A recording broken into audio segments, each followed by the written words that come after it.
హైదరాబాద్ హఫీజ్పేట రాయదుర్గంలో 2000 కోట్ల రూపాయల విలువైన 20 ఎకరాల భూమిని కబ్జా కోరల నుంచి విముక్తి కల్పించింది హైడ్రా. ప్రభుత్వ భూముల ఆక్రమణలకు సంబంధించి కోర్టులో కేసులున్న చుట్టూ ప్రహారీ నిర్మించి సీసీటీవీ కెమెరాలు ఏర్పాటు చేశారు మైలవరం ఎమ్మెల్యే వసంత కృష్ణప్రసాద్. ఆక్రమణలకు పాల్పడి బడా నిర్మాణాలు చేపట్టబోతున్నారు అన్న ఆరోపణలపై హైడ్రా స్పెషల్ ఆపరేషన్ చేపట్టింది. సర్వే నంబర్ 79లో మొత్తం 39.2 ఎకరాల భూమి ఉంది. అందులో ఇప్పటికే సగానికి పైగా నిర్మాణాలు జరిగాయి. ఈ ప్రభుత్వ భూమి నిషేధిత జాబితాగా రెవెన్యూ రికార్డుల్లో నమోదై ఉంది. వసంత హోమ్స్ సంస్థ ప్రభుత్వ వ్యవస్థలను తప్పుదోవ పట్టించి ఆ సర్వే నంబర్ 79/1గా సృష్టించి అక్రమ నిర్మాణాలు చేపట్టిందని హైడ్రా విచారణలో తేలింది.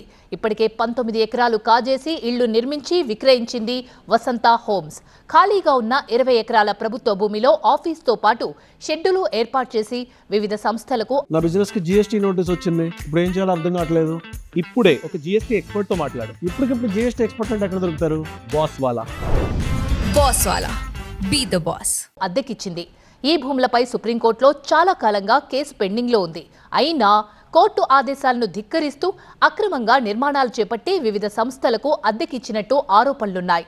హైడ్రాకు ఫిర్యాదు అందడంతో నిర్మాణాలను తొలగించి ప్రభుత్వ భూమిగా పేర్కొంటూ బోర్డులు ఏర్పాటు చేసింది.